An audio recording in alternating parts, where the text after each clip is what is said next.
Дуже важливе розслідування, яке провів Бігус.Інфо. Популоромантик, глашатай народних лозунгів. Моя програма дуже проста. Зробити Раду Верховною знов. Активний гастролер Парламентської асамблеї Ради Європи. I speak English, je parle français.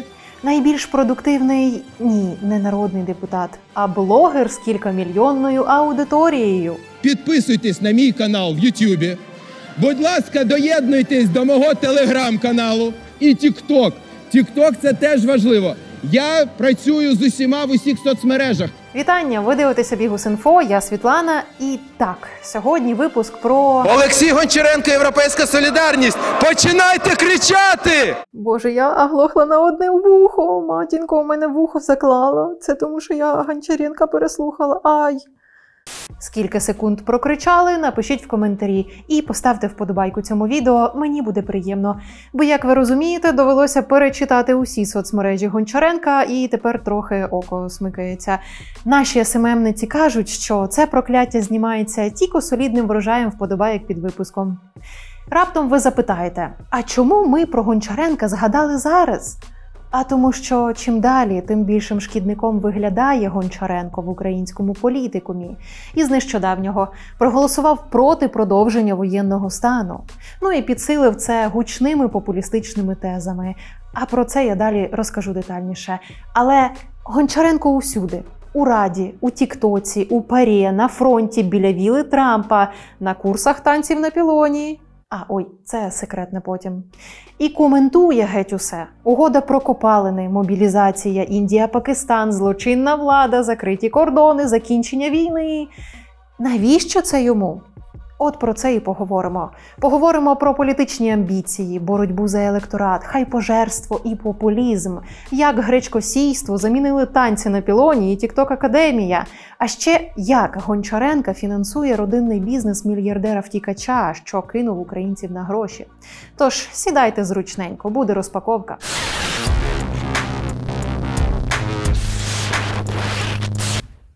Розпаковка. Почнемо із найочевиднішої іпостасі нардепа – хайпожерства. От дивіться, це ютуб Гончаренка. Тут, прости господи, 1,39 мільйонів підписників.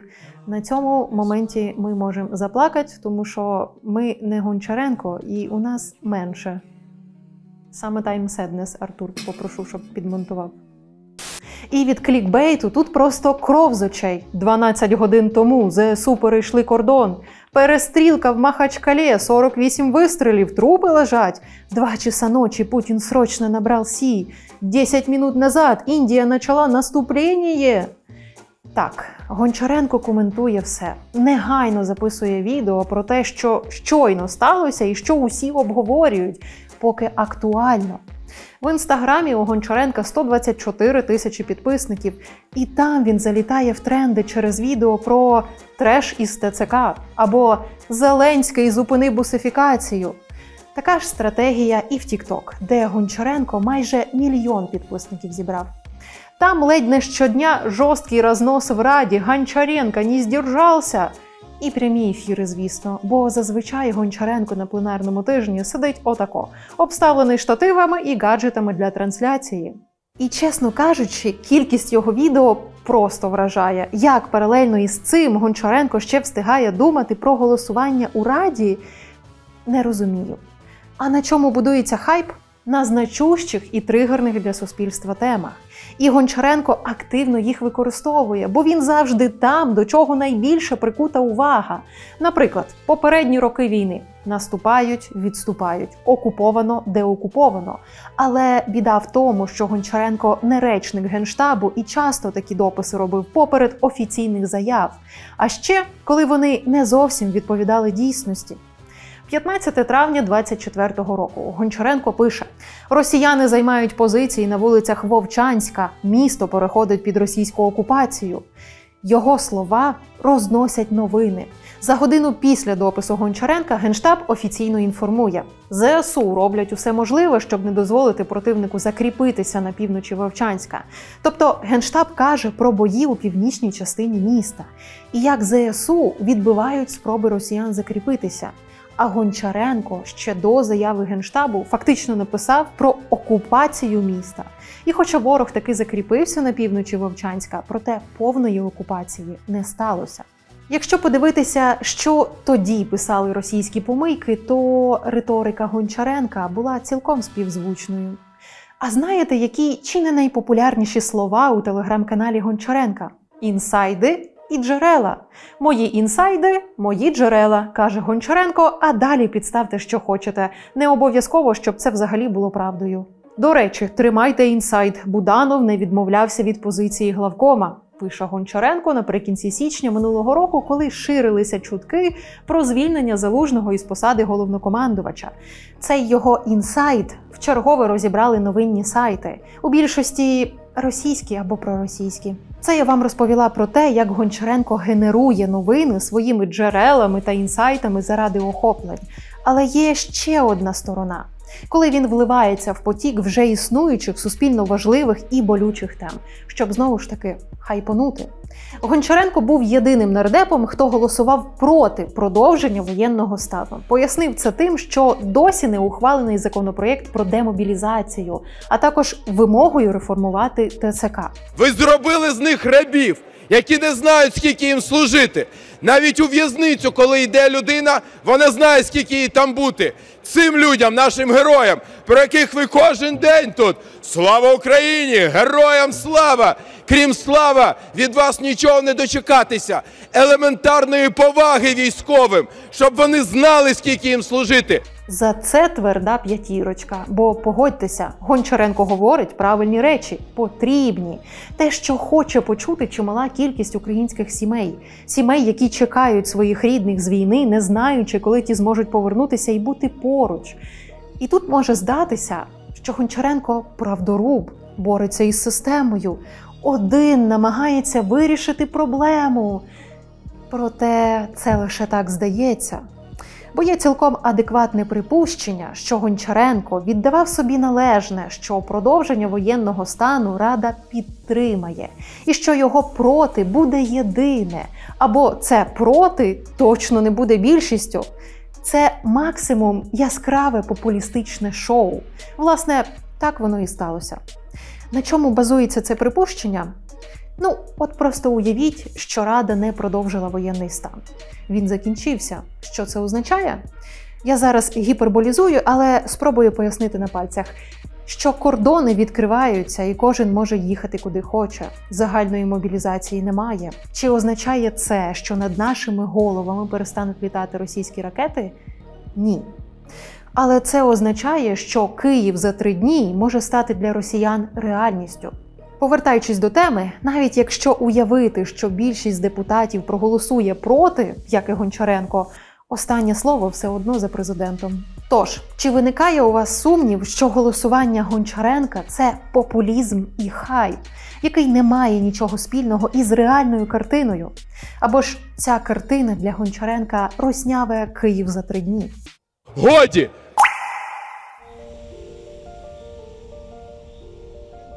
Переїде Верховну Раду і буде Це рулити, тільки початок так, був. що, слава Богу. Все попереду. Ви не зможете перекричати мене, все одно люди чудово мене почують.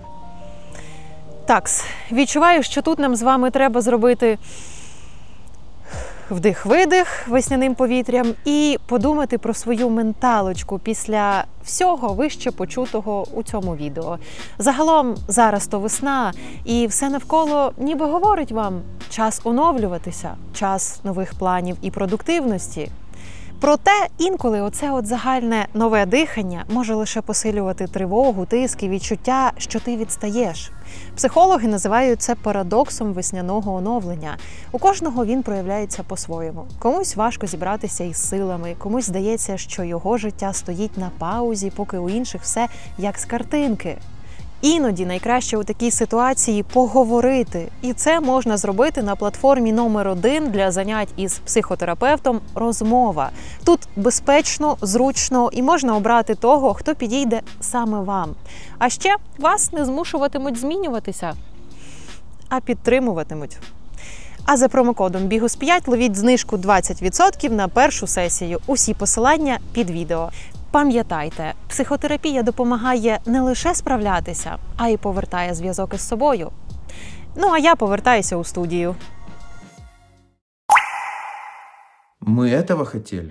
Якщо вище згадане недостатньо переконало вас у тому, що Гончаренко зрадойобить і розхитує човен, який без нього у штормі плаває, то от вам ще. Зараз хвилинку подумайте і напишіть в коментарі, повз якої теми ви не пройдете в соцмережах. Що ви обговорюєте з друзями? Про що ви чуєте ледь не щодня останні місяць-два?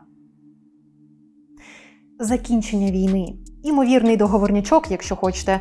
Ситуація складається така, що усе й усі зараз крутиться навколо цієї теми. Штати ведуть перемовини з Росією за закритими дверима. Штати зустрічаються з українською делегацією. Трамп свариться із Зеленським, і це стає топ-темою найвідоміших медіа цього світу. У цей час півсвіту кричить про підтримку України.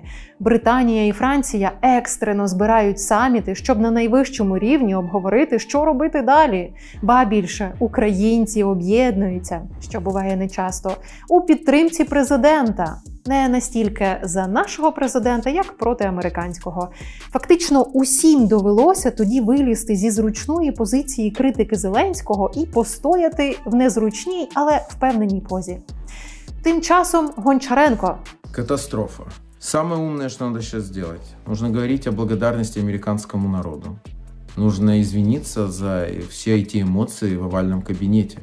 Нагадаю, тоді вибачень від Зеленського вимагала саме адміністрація Трампа. Загалом Гончаренко підіграє політиці американського президента, каже, що з ним треба дружити, бо Путін боїться Трампа. Ну і взагалі, на думку Гончаренка, ми вже перемогли. Я считаю, что в этой войне фактически Украина победила. Победила, потому что Путин точно не достиг своих целей.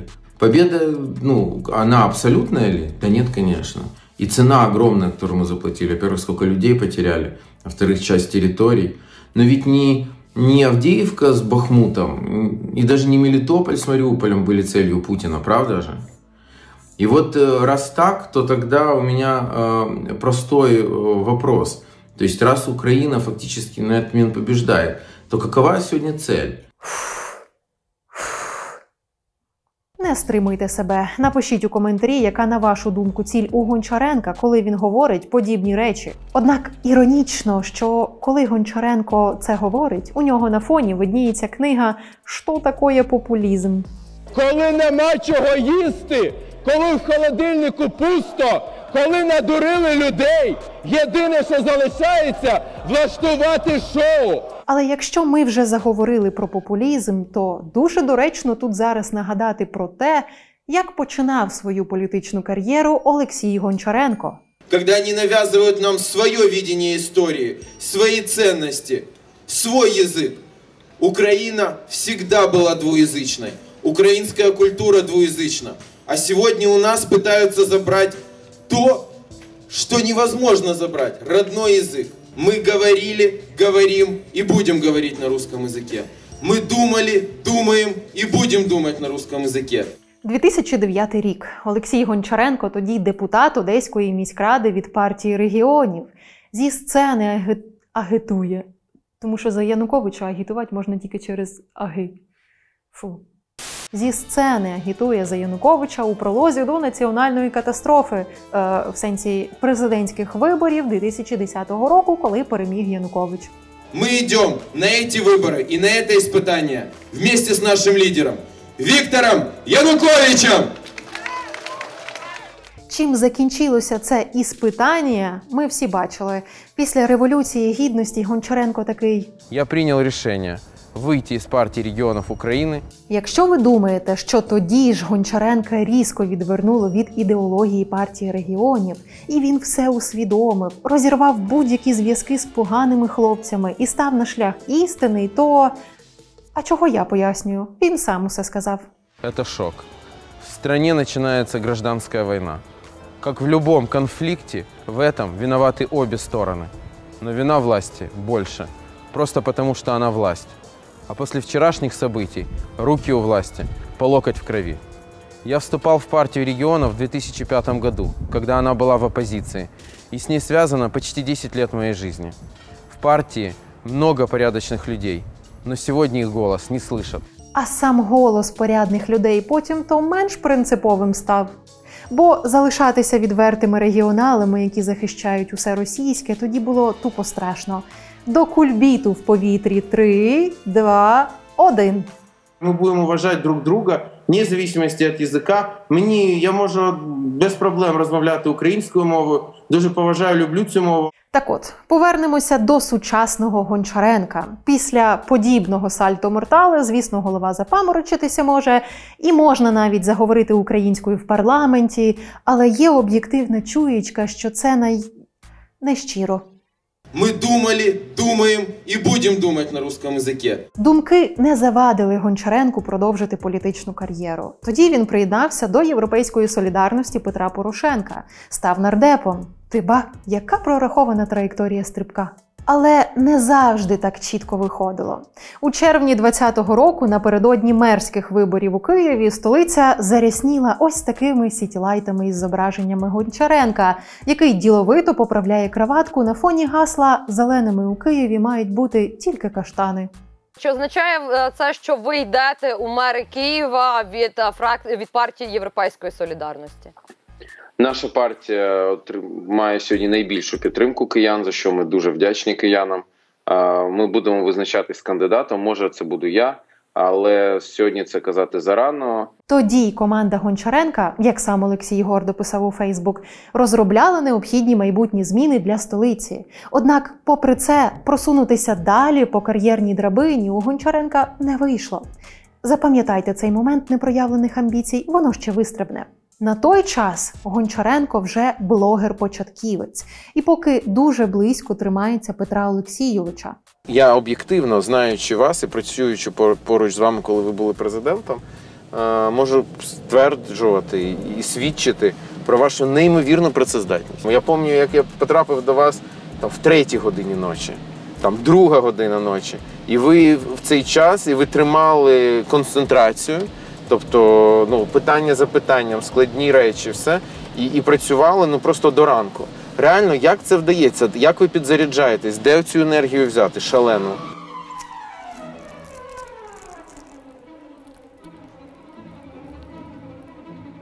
Далі відбувається карколомний момент у політичному житті Гончаренка, бо його захоплення головою Європейської солідарності Петром Порошенком потихеньку спадає. І Олексій Гончаренко активно розбудовує особистий бренд, ніби готується до нового стрибку. Це дуже легко прослідковується за його телеграм-каналом.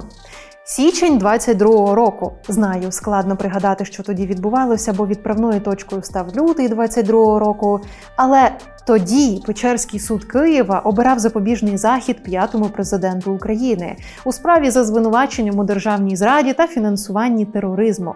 Нагадаю, за версією слідства, Порошенко у 14-му змовився з Медведчуком, щоб постачати вугілля з окупованої Донеччини. Новини з тегом Порошенко тоді розліталися як відкритий пакет із шаленими бджілками в офісі. Тоді Гончаренко лише за перший день суду написав 36 дописів про Порошенка у своєму телеграмі. Бо що? Бо це тоді була топ-новина усюди. Згодом навіть відео зробив, скромно назвавши його «Гончаренко срочно прилетів і спасе на судилище над Порошенком». Зацініть, хто тут головний герой у заголовку. Між іншим, у промові, просто перед цим самим судилищем також. Я тільки вночі повернувся зі Страсбурга, де на майданчику Парламентської асамблеї Ради Європи ми боролися з російською агресією, ми боролися з російською делегацією. Словом, не виглядала та промова як відстоювання честі та гідності голови партії. Більше це було схоже на ненав'язливу рекламу самого себе. Далі у телеграм-каналі Гончаренка все менше і менше згадок про Петра Олексійовича. Не те, щоб нардепи повинні постійно писати оди керівникам своїх партій. Не подумайте, що я це маю на увазі. Я дещо про інше. Про ті знакові для усієї партії моменти, наприклад, коли на очільника політсили накладають санкції. Це вже лютий цього року. Звісно, Гончаренко сказав, що санкції проти Порошенка – це не просто удар по опозиції, але й по демократичним цінностям. Це сигнал. Будь-хто, хто має іншу позицію, може стати наступним. Проте поїздку на Мюнхенську безпекову конференцію Гончаренко не скасував.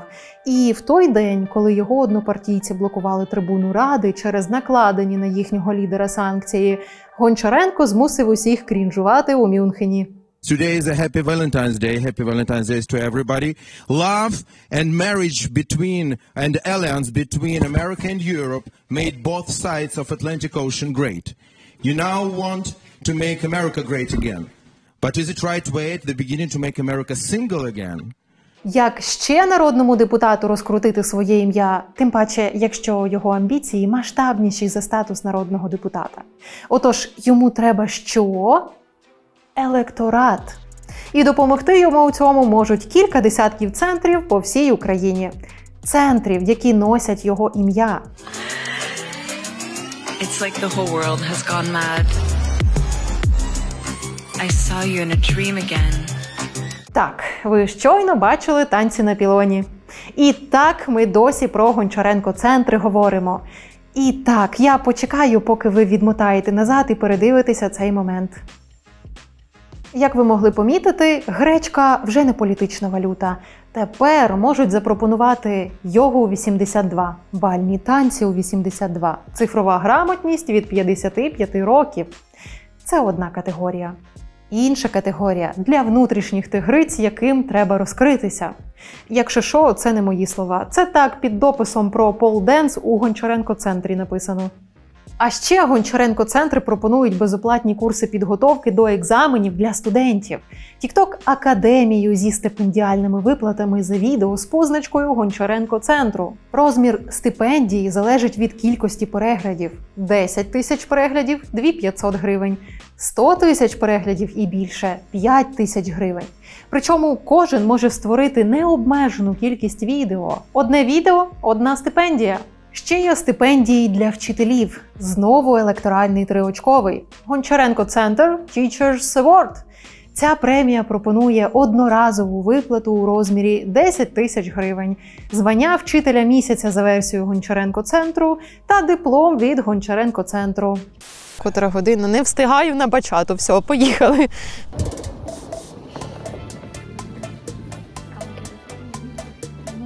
У Ангелины охеренный костюм, конечно, а я в нашем мерч-шопе. Вот, если что, ну, якби наш мерч-шоп получше, чем отой. Вы сами понимаете, да? Вот, якби, чем отой. А, я так розумію, тут і дзеркала нема. Ми, типа, просто будемо... То ми просто стоїмо, так? А, зручно. Так. Я покажу легший варіант. І хто буде почувати себе невпевнено, раз, два, 3, 4, один. Степи. Степ. Крок. Отож, ефектної бачати я вам тут не покажу, ну бо ви самі все бачили. Знаю, прикро, але це навіть не головне. Курси то безкоштовні і, в принципі, чого від них можна було очікувати, правда? Це з одного боку. З іншого – очікування навіяні маркетингом Гончаренко-центрів, які сильно випереджають реальність. Тобто от вона, вдала подача потрібної картинки у соцмережах. Тому перше, маркетинг реально працює.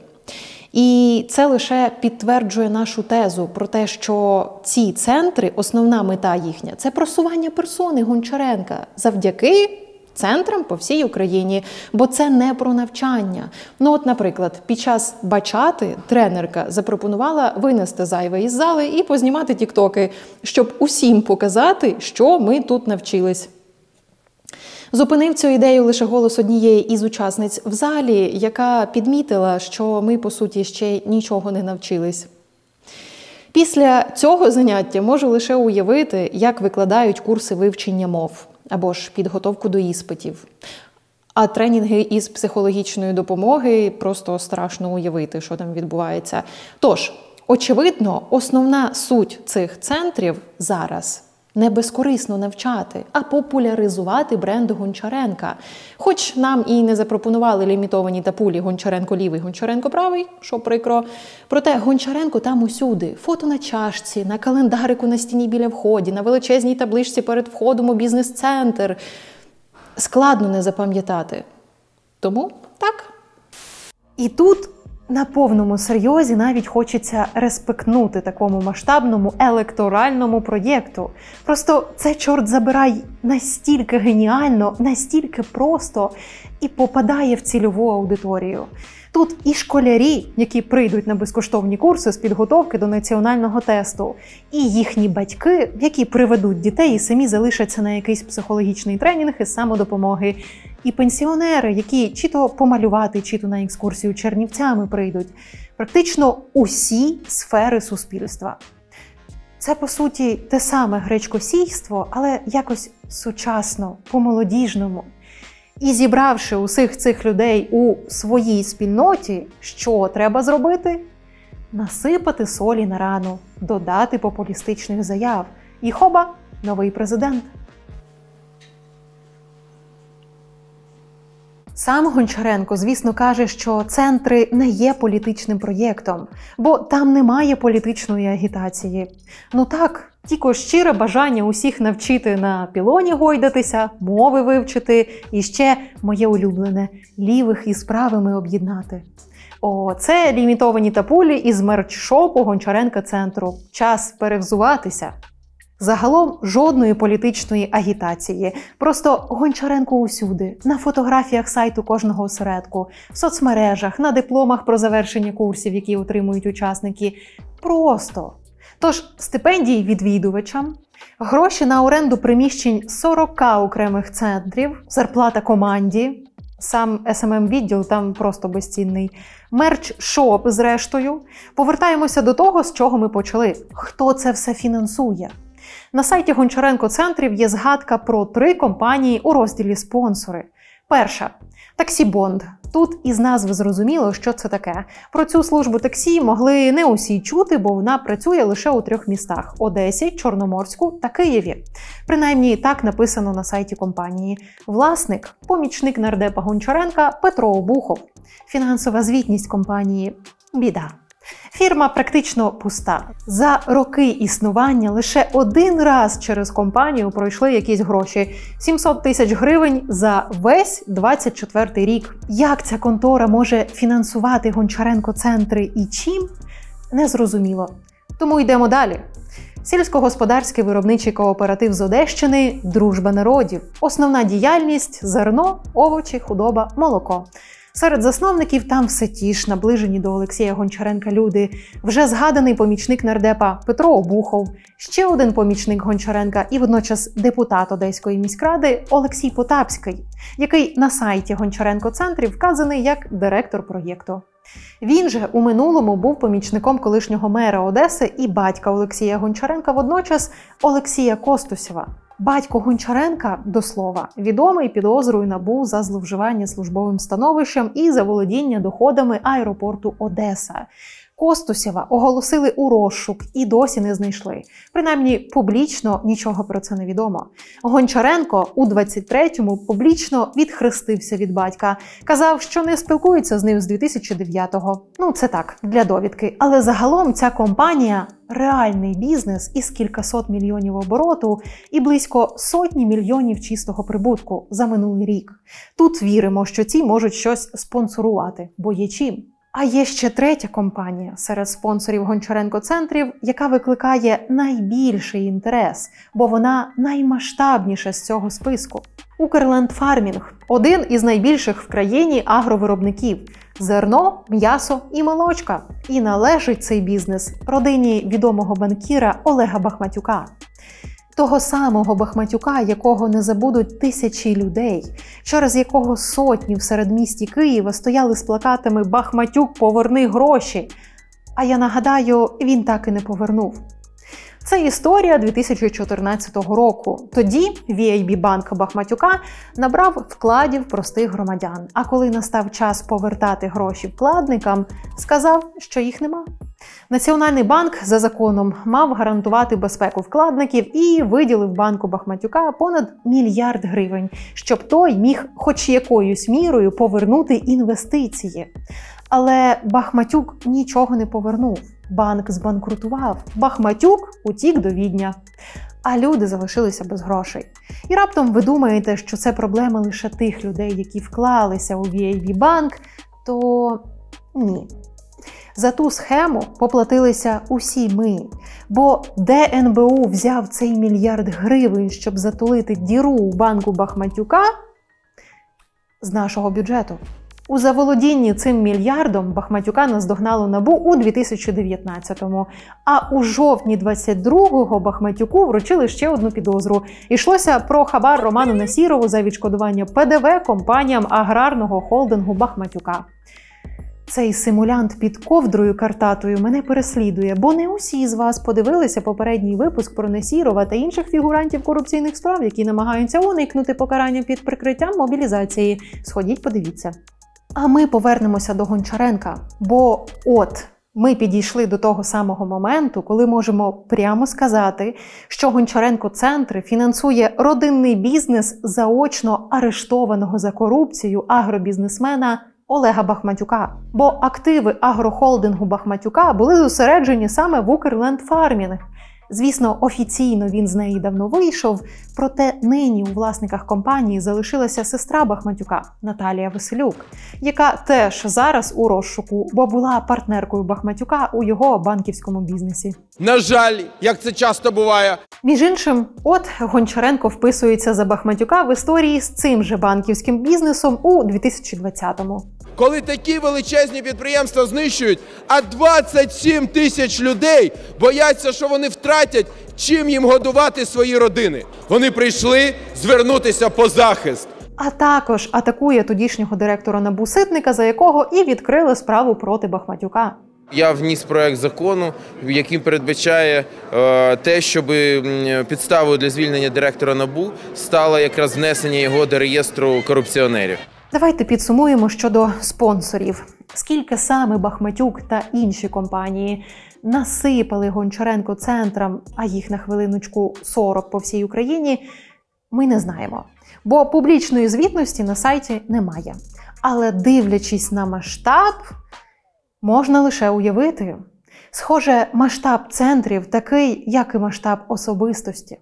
Які в мене амбіції? Найбільші. Максимальна ціль – стати президентом. А тепер давайте ще раз. Безкоштовні курси вивчення мови, стипендії для вчителів, танці на пілоні, за що найбільше прикро, Гончаренко лівий, Гончаренко правий, джерела та інсайти, аби завжди бути першим у новинних заголовках, хайпожерство і популізм, танці на болючих і тригерних темах. Тепер вам віриться, що це щиро? Чи це все ж таки безжальне тупцювання на відкритій рані? І не просто для того, аби привертати увагу, а для того, аби ця рана ніколи не загоїлася. Бо для таких паразитів постійний біль – це джерело сил. Це те, з чого такі шкідники черпають ресурс, а отже їм геть невигідно, аби біль минув, а рана загоїлась. Але, чесно кажучи, зважаючи на непередбачуваність цього світу, цілком можна допустити, що колись Гончаренко опиниться в топі політичних рейтингів. А не хотілося б. Якщо вам теж, поділіться цим відео з друзями. Напишіть коментар із 5 слів, так YouTube буде більше рекомендувати це відео глядачам. У мене на цьому все. Побачимось. Підпишись на Бігус.Інфо. У тебе нема Ютуба, ну якщо буде, підпишись.